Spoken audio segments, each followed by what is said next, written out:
Magandang buhay Pilipinas, ito po ang Keyword Channel nagbabahagi ng tutorial. Hello mga entrepreneur dyan.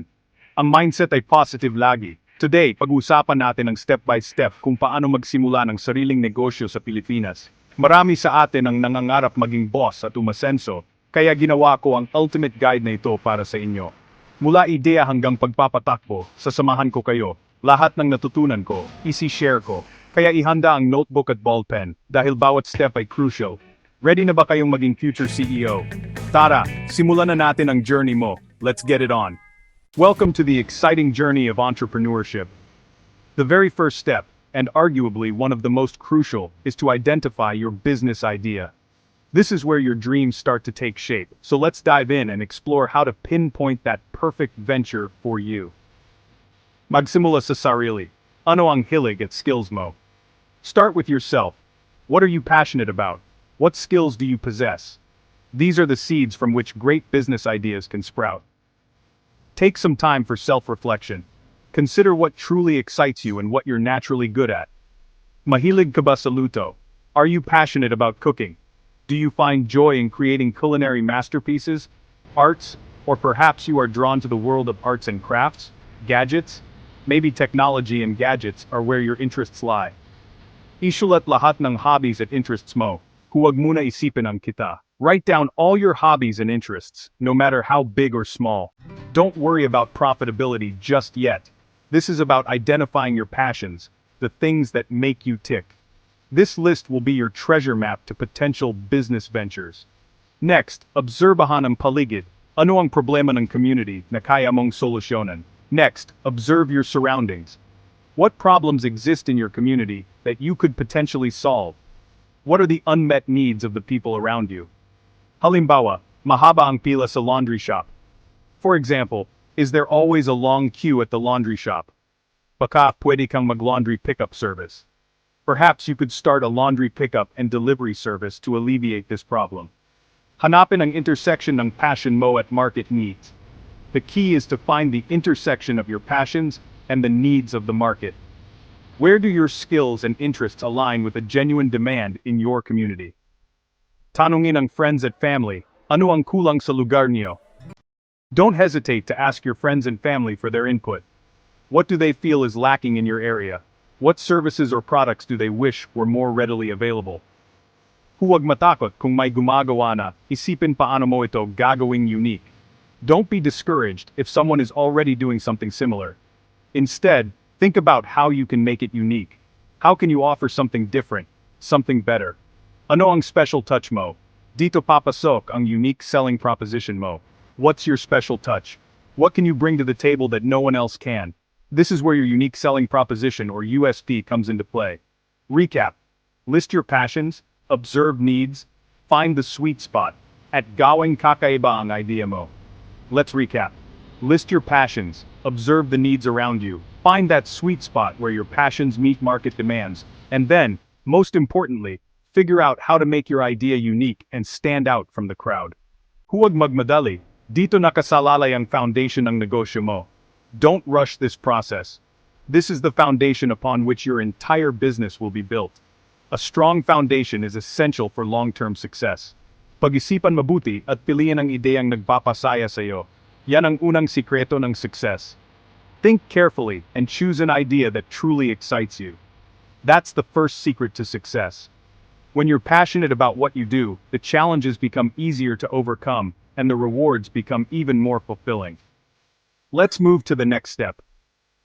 Now that you have a potential business idea, let's move on to the next crucial step in building your entrepreneurial dream. May idea ka na. Next, business plan. Hindi kailangan mahaba, basta malinaw at kumpleto. Simulan sa executive summary, ano ang business mo, mission, vision, at bakit ka magiging successful. Company description, detalye ng produkto, serbisyo, target market, at legal structure. Market analysis, research sa customers at competitors. Sino sila, ano ang strengths, weaknesses nila, paano ka mag-stand out. Organization and management, sino ang team mo, ano ang roles. Financial projections, magkano ang puhunan, gastos at expected kita. Gumamit ng templates online para mas madali. Ang business plan ng mapa mo, gawin itong guide, hindi hadlang. Ready ka na for the next step. Alright, future business magnates, it's time to put on our detective hats. We're diving deep into the world of market research. Research your market and competitors. This is absolutely crucial. You need to understand the landscape before you even think about planting your flag. Know your audience, understand their needs, and identify the gaps in the market. Alamin ang trends, basa ng news, blogs, at social media. Stay updated with the latest industry news, emerging technologies, and changing consumer behaviors.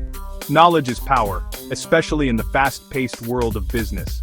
Gumawa ng survey o tanungin ang potential customers. Get direct feedback. Ano ang gusto nila? Ano ang kulang sa current products? What are their pain points? What are they actively searching for? This information is gold. Focus group. Pwede rin. Gather a small group of potential customers and get their in-depth opinions and insights. Stalk competitors online, but do it ethically, of course. Ano ang products, presyo, at customer feedback nila? What are their strengths and weaknesses? What are customers saying about them in reviews and on social media? Gumawa ng competitor analysis matrix. Organize your findings in a clear and concise way. Ilista ang strengths at weaknesses nila at ng business mo. Be honest with yourself. Hanapin ang opportunity na pwede mong i-level up. Identify the areas where you can outperform the competition and offer something unique. Competition means may market. Ang goal mo, maging mas magaling at unique. Don't be afraid of competition. Embrace it as a sign of a healthy market. Learn from their mistakes, improve on what works. Don't reinvent the wheel, but definitely put your own spin on it. Ang research ay para informed decisions, hindi hula-hula. Base your decisions on data and insights, not just gut feeling. The more you know, the better your chances. Knowledge is your greatest asset in the business world. Next, let's make it official. We'll walk you through the process of registering your business and making it a legitimate entity. Let's get official.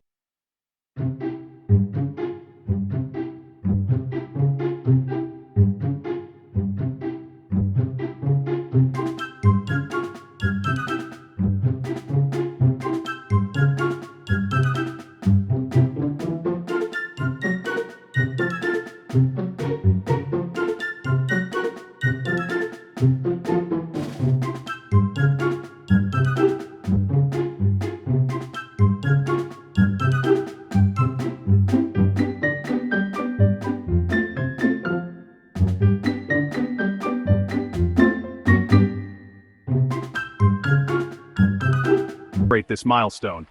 Next, let's talk about funding. Nagbabalak ka bang magsimula ng iyong sariling negosyo?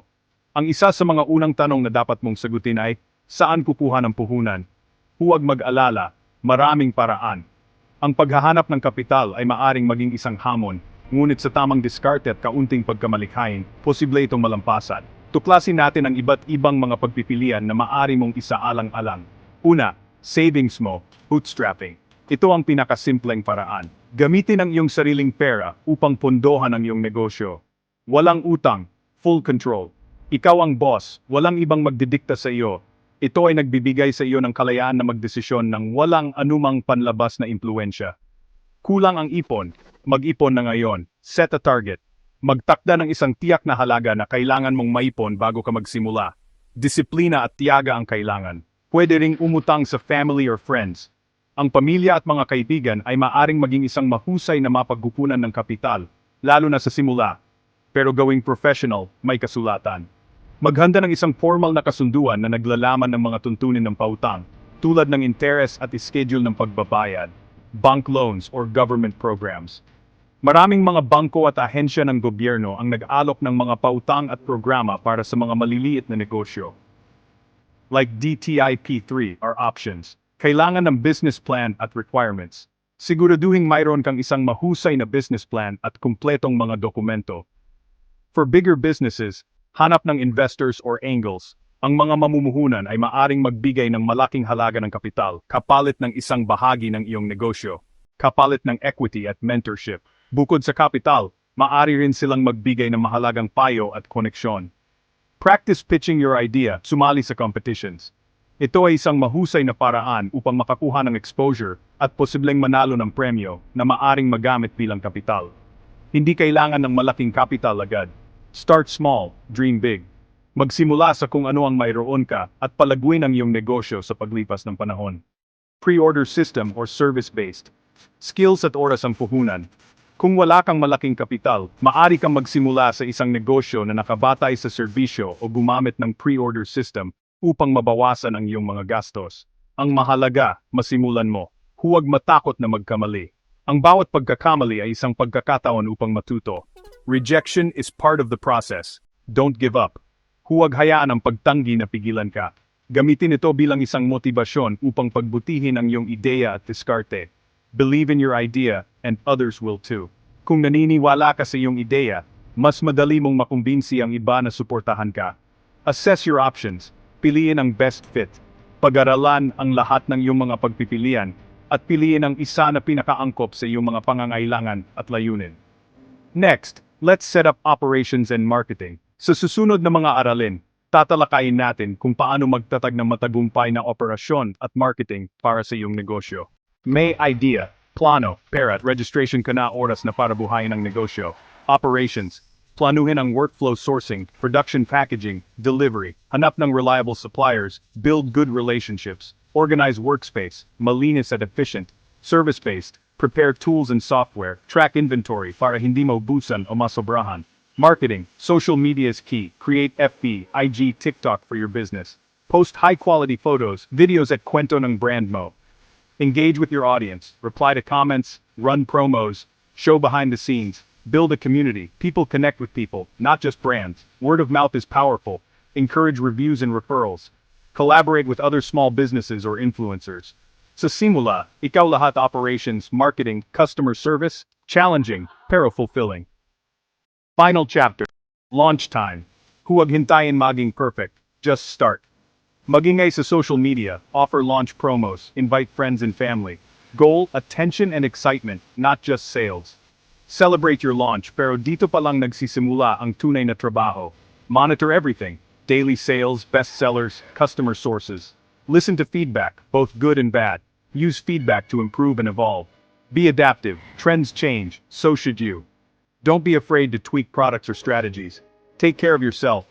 Entrepreneurship is a marathon. Celebrate small wins. Rest when needed. Balikan ang passion mo kapag napapagod. Believe in yourself. You're now a CEO. Be proud of your journey.